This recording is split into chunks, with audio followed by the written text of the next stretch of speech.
Hello, fellow translators. So I wanted to address, now I think in a recent video I sort of mentioned this as well, but I want to address it a bit more. I'm not trying to shame anyone, but I was contacted by someone who was complaining because he had been in touch with four different agencies and had not gotten any response. And was like, what do I do? What do I do? And so I kind of just wanted to show you that you don't come to me like, with that. Don't come to me after you've contacted 10 agencies or even 20. And I want to show you some of the numbers that I've been dealing with. Now, this is as an agency myself, so it is different. The numbers are going to be higher for me just because you guys are contacting agencies which already obviously deal with translations and need translators in general.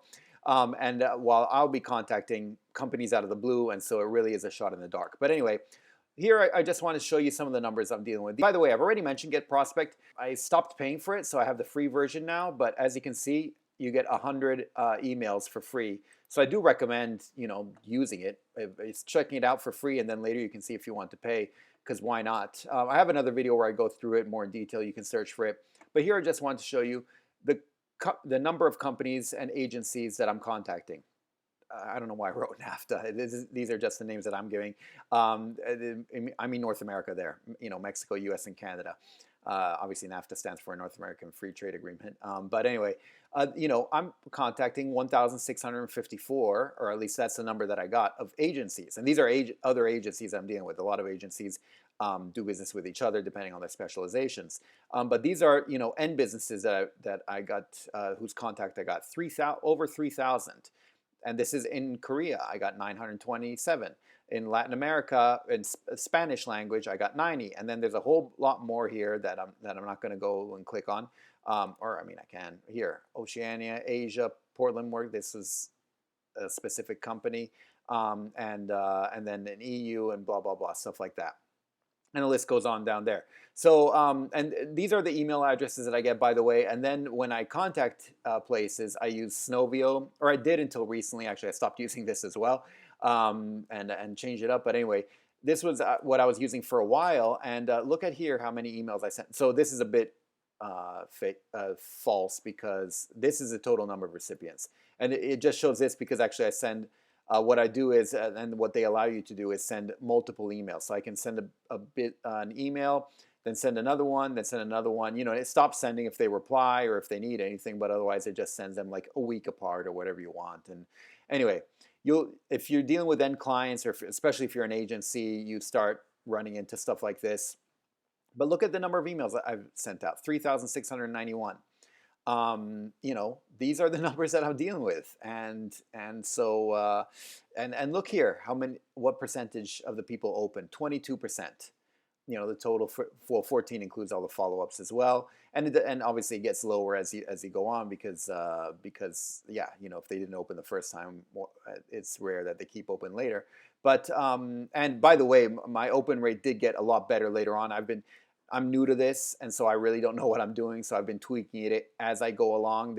I've been using this program pretty much all year, and so my open rate now is a lot better. But still, actually, this open rate is not bad at all, everything considered. Okay, I mean, usually you hear people, you say look for an open rate of like 10% or something like that.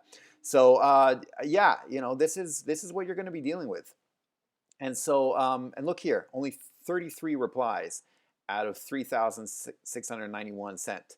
And, so it's really not, you're really dealing with the numbers here. It is a numbers game, and you need to keep going and going and going. Like I said, the numbers I have are going to be way higher than yours because, once again, you're dealing with agencies. Agencies are out there specifically to work with freelance translators, so you're going to get a lot better response.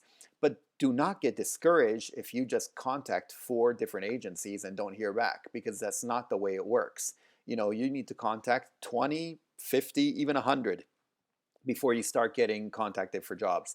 And as you can see, I've been at it, definitely more than 1,000, and I have gotten jobs from these, so it kind of makes it worth it later, obviously, and especially after I started tweaking and realizing what's working, what isn't, and you'll get a better feel for it as well as you send out more emails. You see what works, what doesn't, what sounds good, and what helps and what doesn't, etc. But just wanted to show you why I, don't have much patience for people who say they sent out 4 or 10 emails even, and haven't gotten a response, and they don't know what to do and should they give up. Because quite frankly, yeah, if you feel like giving up after 4 emails, then you're probably not cut out for this, and maybe you should give up. So, but yeah, because you're going to have to keep sending out the emails. It just becomes part of your day. I have other videos where I talk about how I think you should go about it, like starting out small and then building up and stuff like that. And I definitely talk about it more in my course, but I have other videos on this channel where I talk about it as well, I think. And feel free to search for that. Search for the Kaizen method, because that's something that I believe in quite a bit for stuff like this. But yeah, I just want to share with you some of the numbers that I've been dealing with, and so that you can get an idea of what you need to be dealing with. It won't be as bad as this, but still, it will be. You will be dealing with high numbers. So don't get discouraged, but make it part of your day where you send out emails and you figure it out. Now, I should say a couple other things. First of all, once you start getting clients, you'll need to do less marketing. Also, once you start getting clients, it'll be a lot easier. When I send out emails as a freelance translator, I actually don't have these numbers at all. They're a lot better. And why is the case? Why is that the case? Well, first of all, I know exactly who I'm targeting, who I'm contacting, and I know ahead of time what to look for. And like I said, you'll get a better feel for this as you go along.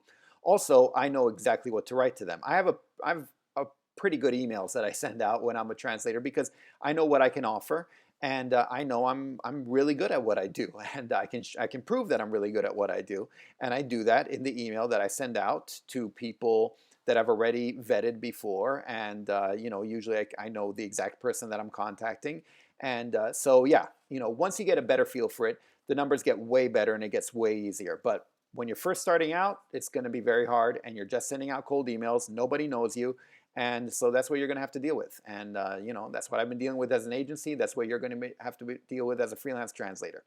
So not to discourage you, hopefully this doesn't discourage you, but just to let you know that this is something that should be expected. As things get going, as you gain some traction, it gets better and better and better. That's all I can say. And I will talk to you next time. Okay, thanks. Bye. Savedum.